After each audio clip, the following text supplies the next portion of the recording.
Hey, hello everybody out there. Welcome to this week's HackSurfer Hangout. Today we're going to be chatting with David Sun. He's the founder and president of SunBlock Systems. So we'll be talking to him for the next half hour kind of about digital forensics, sort of the, instead of sort of the hacking angle, more about like what do you do about it, how do you sort of find these people, things like that. It is an open Q&A, so if anyone is watching and you have Twitter account, you can tweet to @JeffRyanPeters right there on my on the screen. Or if you're watching in Google, there's a Q&A app. You can type your questions right in. I guess we'll go ahead and get started. How are you doing today, Dave? Doing great, Jeff. Thanks for having me on your program. Yeah, like I was telling you just a minute ago, we haven't really sort of, or at least me personally, I don't really know too much about digital forensics. I'm sort of new to the cybersecurity field, so kind of we write a lot about hacking and things like that. So I'm kind of interested just to kind of get your perspective on things. But can you maybe give us just a little background on you and your company and kind of what you guys do? Sure. So SunBlock Systems, we're a professional services company, and what we do is we have a few different service offerings, but our largest one is the computer forensic investigations group. And what we do is for that is we focus on cyber crimes and we focus on litigation. And basically going after or trying to help clients who have been hacked or who have had problems from a digital standpoint, a computer standpoint, to help them come to resolution on them, whether that is to prosecute, which might seem like the most obvious outcome, but in reality, a lot of the time it's recovery and business continuity, and then oftentimes a private resolution as opposed to a more public, arrest or law enforcement action. And so what we do is we help clients do that and get to a good spot when something happens for them. Yeah, I guess my kind of impression of like a forensic team is I think like CSI, cybercrime happens, you guys kind of swarm in there and kind of figure it out. I mean, I don't know if that's even slightly accurate. So I guess if there's an issue, a cybercrime or a cyber attack happens and someone gives you a call, I mean, like, can you just kind of maybe give us an outline kind of how things generally go? Sure. So, yeah, I memean, Hollywood is Hollywood, and, there's some truth in what you see there, but a lot of fiction also. The swarming part, to some extent is true in that it's a very incident response type situation. And so we often get phone calls where something is happening, and we need to be there as soon as possible. So usually it takes usually there is a component where I need to dispatch a team out to a client on relatively short notice, and whether it's 9 p.m. board meetings and things like that, meetings with the board and the executive team, to address whatever's happening, that does occur. But as far as the part that I always joke about that is very much fiction is the swarming onto a site and then jumping on the computer and clicking a couple of buttons and then all of a sudden you solve the crime. It doesn't work like that in any way. Not only is it not possible to do it that way in terms of solving a crime within in between commercial breaks, right? But it's you wouldn't want to jump on a computer immediately like that and do things because that's really going to compromise what you're trying to accomplish at the end. Mm-hmm.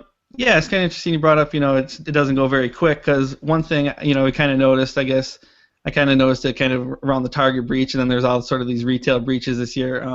There's quite a few articles just about sort of the length of time it sort of takes people to like maybe notify their customers, and you'll see it go on for a month, and then they'll say, oh, well, we were investigating the last 2 months. That's why we didn't tell anybody. I mean, does it generally take that? I mean, obviously those are probably more large scale examples, but I mean, does it take quite a while to sort of do an investigation? It can, and keep in mind that when you're doing an investigation, there's multiple components to it, of which the technology and the actual forensic piece of it is only a component. I mean, it's a business, and so the forensic piece, which takes a long time, and I can explain in a minute. It's only a piece of it, and even if we get an answer, then the company needs to do what it's going to do from a business standpoint to decide how it's going to act on it and get their legal team involved and plot the right course of action.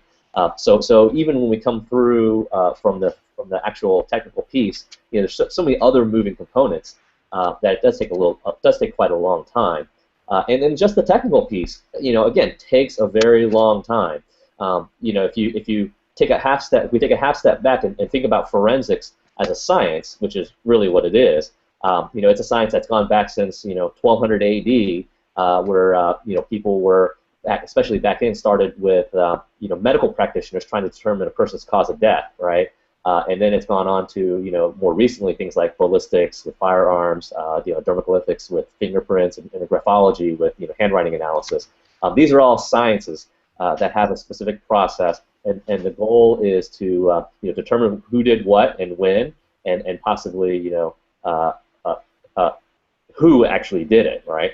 And so when it comes to computer forensics, trying to do it on a computer, trying to figure out who did what on a computer, there's just so much data to go through. And again, if you go back to forensic sciences, if you go back, like, put your Hollywood hat back on, at a crime scene, you might have, a bunch of bullets, you might have a bunch of fingerprints, and you have to go through all of those. But, the number of bullets and fingerprints you have to go through is somewhat limited. As an example, if you have 100 bullets that ballistics has to go through, if a technician spent an hour on a bullet, maybe they spend more, but let's just use an hour on a bullet, that would take them, 100 hours, or basically 2.5 person weeks to go through that crime scene, right? But then if you look at computers, you have this thing called, this little thing, it's only this big, right, the hard drive, but in reality, it stores a ton of data on it.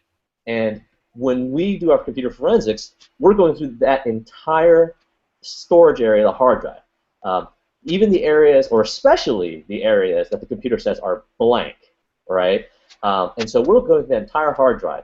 And if you put this in a perspective, the standard hard drive these days, average hard drive these days is probably around what, 500 gigabytes in size.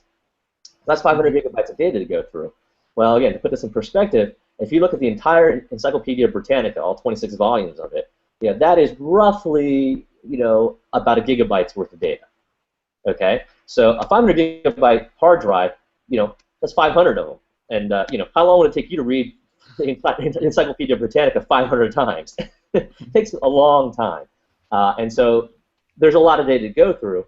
And if you consider, if we get into explaining a little more, if you get into computer forensic investigation, the first thing a technician needs to do before they ever look at it, again, you don't see this in Hollywood, on TV shows, but before they even look at the computer, the first thing that you do in a forensic investigation, if you can, is you want to make a perfect copy of that computer hard drive. So that 500 gigabytes, first thing you're doing is copying all 500 gigabytes of it. And 500 gigabytes doesn't take too long. It takes, half a day to copy or something like that. But that's just one computer. And if you have a larger investigation with larger systems or more computers, you're talking about a lot of computers. And you need to do this because of something called chain of custody. And that's a legal principle that you have to follow to ensure that your examination results yield things that your results will be admissible in court. Because if you don't do that, if you don't follow chain of custody, what you do won't be admissible in court, then it really doesn't matter what you find because you can't act on it. And again, going back to copying that hard drive, copying the data, it takes a long time. It can take a long time. I'm working on a case right now where there's one system that was compromised. It was a large system, and it has taken over 1 week, 24/7, around the clock, to properly copy that device before we can actually even look at it. So, without going on too much further, I mean, there's a lot of stuff to do, and there's a lot of data to go over. Is why things take so long. Yeah, I guess I'm kind of curious then, like just from sort of my perspective, you read the news, it seems like most attacks, it's usually like an unidentified hacker, they don't know who it is. And like you said, there's just so much data out there. So I'm kind of wondering, like, I don't know, like what your like success rate is and sort of actually like finding, like information. I mean, are there times where you're not able to sort of find stuff, or is it pretty much every case you're able to find something in there? Well, success is defined by the client. And from a business standpoint, finding who did it may not always be the most important thing. I know from a personal standpoint, if somebody personally is attacked, is a personal victim, then they want to know who did it. They want to make sure the guy got put behind bars. They want personal justice. But But businesses don't always operate that way. Businesses are concerned with finances, and what's more important to them, what often is more important to them than figuring out who did it, is to make sure that they can resume business and resume what they're supposed to be doing, which is to make money, resume operations.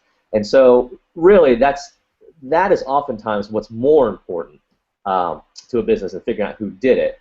A lot of times they want to just make sure that the problem is gone, that it's not going to come back, and that they can go back to business as usual and keep doing what they need to do as a business. So that's the thing to keep in mind, is that from a corporate America standpoint, figuring out who did it is sometimes secondary and maybe even tertiary to what they really want to accomplish. Again, they want to resume operations. They want to make sure things aren't going to get worse. They want to make sure their customers and clients are taken care of and aren't compromised. Who did it? Sometimes isn't as important. Mm-hmm.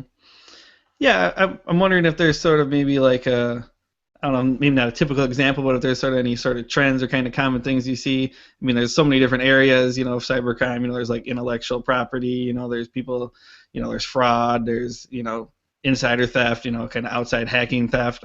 Is there anything that sort of stands out in your mind as sort of more kind of common that you see? Oh, most definitely. I mean, yes, when we watch TV and we read the news, especially lately, people think about cybercrime and forensics. They think about, computer hackers coming in from the outside, stealing credit cards or data or whatever it is. The now infamous Target incident is something that people think about. But what people really don't realize is that out there in the world, there's really a million little hackings that go on every day. And that these are done, as you mentioned, in the form of intellectual property theft. That is, if you use hacking in a more generic sense, what happens on a daily basis for so many companies.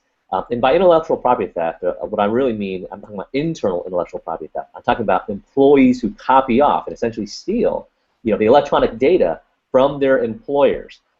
They use the access that the employer has granted them so that they can, adequately do their job, and what they do as part of that is they access and copy off sensitive proprietary documents for their own personal use. And these guys, these intellectual property thieves, they're everyday employees, everyday office workers who are at their job, doing what they're supposed to be doing, work-wise. But then in addition to that, they're maybe looking to change jobs. Looking to go elsewhere to do for a new job, maybe pays better boss, whatever the situation is. And what they do is they copy off some of this data along the way because they think it's going to jumpstart them at their new place, And what they're copying off things like customer phone numbers, client phone numbers. They're copying off, address books of contacts that they maybe established along the way when they were doing their job. Salespeople, for example, their Rolodex is very valuable. Or they're copying off templates of documents that they work on at their current job. Maybe they're proposal writers, and there's a standard proposal template that they use. They want to take that with them, and they help create it. So therefore, they feel like they can take it with them at their next job to give them a jump start. The problem is that jump start they're looking for really, their jump start at their new place that they're talking about or thinking about is really giving the new employee, a new employer, an unfair advantage at the harm of their existing employer, because essentially their employer has paid them to create that information, to manage that information, and therefore it is actually owned by the company. It's not owned by the employee. And I know that sometimes a lot of people think it's harmless. To them, it's it's no different than copying a DVD or copying a song, right? Sharing a song with a friend. But again, that jumpstart's given the new employer an unfair advantage, and that's harmful to their existing employer. And what we're finding is that we're finding more and more companies sort of really understanding the extent to which they're being harmed by this, and they're starting to go after and they're starting to do something about this intellectual property theft. That's really what we're seeing. We spend a lot of our time on is stuff that is done at companies by internal employees, whether it's we work on large Fortune 500 companies and smaller companies. We're finding that the employers are wanting to do something about it, and sometimes they're pursuing it very aggressively because they want to make an example of that employee so that other employees don't feel like they can follow suit. do the same Mm-hmm. thing. Yeah, we have a couple of questions kind of coming in here. I want to get to you. This one's kind of got a couple questions in one, but I'll read it. Says, as a forensic engineer, how much involvement with the entire investigation process are you involved? Do you get to see the whole process from breach to prosecution? And also, can you face any liability during the course of your work, like a doctor can? So those are good questions. Those are very good questions. As a forensic engineer, so if you're talking about a forensic examiner, the person who examining the hard drive, you get a decent piece. You get to see a decent part of the whole process. And what I mean by that is, while your responsibility would be to examine the computer and the hard drive, or the server, or whatever the device is, cell phone, online account, or whatever. While that's your primary responsibility, what you need in order to do it correctly is you need a good amount of background and context. Looking at a hard drive, if you don't know what you're looking for, isn't as effective. So it's important that the forensic technician understands the context in which the incident has occurred. So in our industry, we often refer to the smoking gun. Right, that's the one piece of key evidence that's going to really turn your case, that's going to really demonstrate guilt or innocence, right? And so what happens is that you need to know what constitutes a smoking gun. An email to a friend may seem harmless unless you understand the full context, and you understand that when they refer to going out to buy cookies, that cookies don't really mean the things that you eat, but maybe that's their way of describing whatever the goods are that they're trying to convey, stolen goods.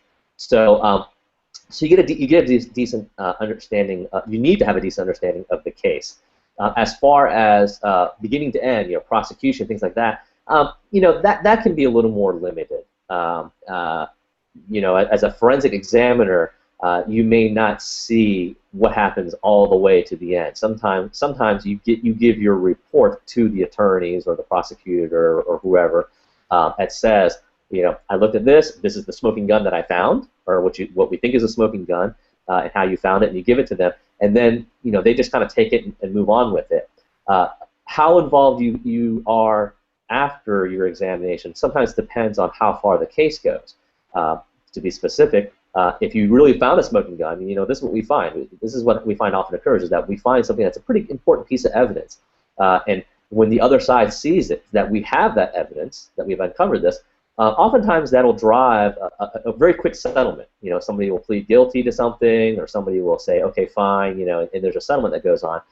In which case, we may not hear as much about it, because they're just using our findings to drive a quick resolution to the situation, and that's really the best outcome, because it's the most effective outcome. Then there's other times where what we find maybe isn't so clear and convincing.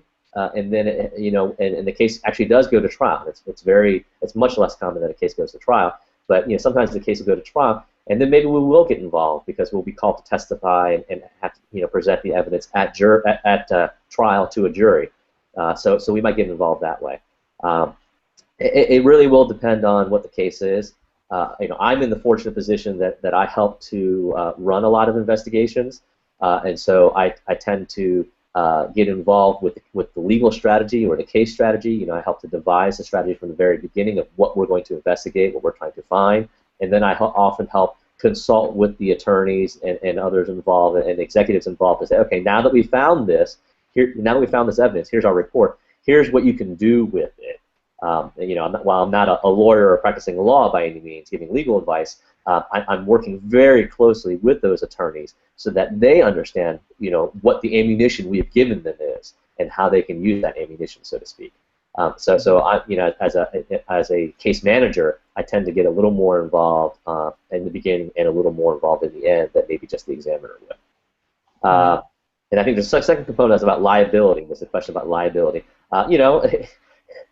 The disadvantage about working for a bunch of lawyers is that if you make a mistake, they kind of call you out on the carpet with it. So yeah, there is a liability. There's a significant amount of liability involved in what we do, or risk or potential liability involved in what we do. And so yes, having attorneys involved and needing insurance. Yes, we definitely need insurance. We definitely need to make sure we address our needs, our risks, and cover ourselves and make sure that people are getting what they think they get, and that what we do is set and well defined, and sort of that we that we're well covered in the sense of that we're not making stuff up, or that any of our opinions are not well founded, shall we say. That's pretty important. Mm-hmm. Yeah, you kind of mentioned a lot of sort of like private settlement kind of things. I was wondering if maybe you could maybe elaborate a little bit on that. Is it that you guys have the evidence and someone did it, and then you settle just to kind of avoid sort of a lengthy process, or kind of what's the thought behind that? Again, if you think about the fact that a lot of our clientele tends to be corporations and businesses, and if you couple that with the fact that a trial is a public forum, right? That's how a legal court is. A trial is a public forum. A lot of clients, a lot of businesses don't want people to know, don't want it to be known by their clients, much less to competitors, if a problem has occurred. And so, if they've been compromised, or if there's an internal an employee who's maybe stolen something from them, maybe their internal controls were not as good as they should have been. This is not stuff that a company wants the public to know about, or it hopes the public knows about. And so, yes, a lot of our work results in settlements, and it's all in the background. We're investigators, and confidentiality is probably the most important aspect of what we do. All of our engagements involve significant amounts of confidentiality. A lot of times, our clients don't even want us to acknowledge publicly that they are our clients, because just by being associated with us, it oftentimes conveys to the world that they've had a problem. It's not always true, right? But I'm just saying that clients sometimes have that perception or concern that if it's known that they've engaged SunBlock Systems, that just that knowledge could be, not positive on their reputation. Again, I'm not saying that's true. It's just a perception that they have. We get brought in lots of times where for good reasons. But again, clients sometimes have that concern. So a lot of our work ends up driving private settlements, things that are confidential, where even the settlement and the terms of the settlement are highly confidential to all parties involved. Again, they just don't want it out in public. Mm-hmm. All right, we have one more question here from Eric. He says, what are the major mistakes companies make in their immediate response to a detection intrusion? For instance, I've read that the instinct to immediately unplug a server is actually counterproductive because it cuts off the links which should be analyzed. Yeah, and I'm working on a case right now where their immediate actions were so counterproductive to what we were trying to accomplish. There's so many things that may seem like the right thing to do that ends up not being the right thing. The example provided by the person with the question of immediately unplugging the server, that's a great example. Yes, immediately unplugging the server may not be the right thing to do. It may be exactly the wrong thing to do in a case. Really, since there's so many wrong things that can be done and for so many different circumstances in which you can have incorrect things, what I often tell, the generic answer I provide, unfortunately, is make sure you have somebody that on your speed dial who knows how to do computer investigations. And the reason I say that is because, unfortunately, a lot of times the internal IT staff at the corporation, at the business that's been hacked, those guys, they know technology, they know it well. And their job and what they do on a daily basis is to make sure the technology is working at their company and is working for their company. That's what they do, right? And they do it really well. There's nothing wrong with that. And, a lot of respect for that.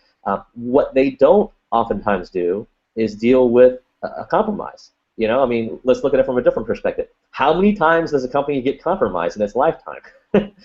Hopefully only once, if ever, right? Because if hopefully zero, but if it gets compromised once, hopefully that's a lesson learned and not repeated, right? So the point is that the operational staff at a company is generally very inexperienced in dealing with a hacking or an incident, a compromise like this, and so therefore they aren't really equipped with the knowledge or experience on what to do. And so what I tell a lot of people is, you have to have somebody on speed dial, so when something goes wrong, that the IT staff can call and say, look, this is what's happened. What do I do? Do I unplug the server or not? Do I power it down or not? These are questions that have lots of implications down the road that in the heat of the moment, especially if you're the IT guy and it's your system that just got hacked and you're now freaking out, the emotional aspect of it about being on the front line can cloud your judgment, and oftentimes does cloud judgment. And so having a person that deals with these questions and issues on a daily basis, that is their job. They deal with it on a daily basis. They're not emotionally attached or as emotionally involved as you may be, and so they're thinking more clearly, not just from experience, but also from the emotional aspect of it. That's what you want. You want somebody with a clear head and with lots of experience to help guide you through what's happening and tell you what to do. The immediate response of unplugging the machine or from the network or from power, or jumping on to see what the user was doing, or copying some files off, inserting a USB drive and copying some files off. Those are all potentially very wrong things to do on a device that has an issue that needs an investigation. Mm-hmm.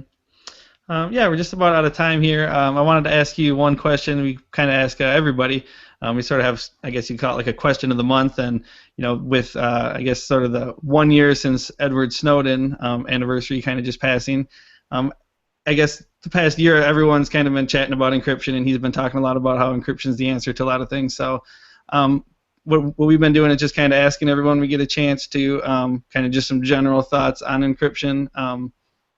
Pretty broad question. I don't know if there's anything when you think of encryption that kind of sticks out in your mind that you could maybe talk about. Well, encryption is an interesting topic. It's a technology that's quite the double-edged sword. As a person who uses technology in all aspects of my life, I think encryption is a great way to help protect my privacy and my security. But on the flip side, as a computer investigator, right, and this is what I do for a living, I see it as a way that can help bad guys get away with a lot more, right?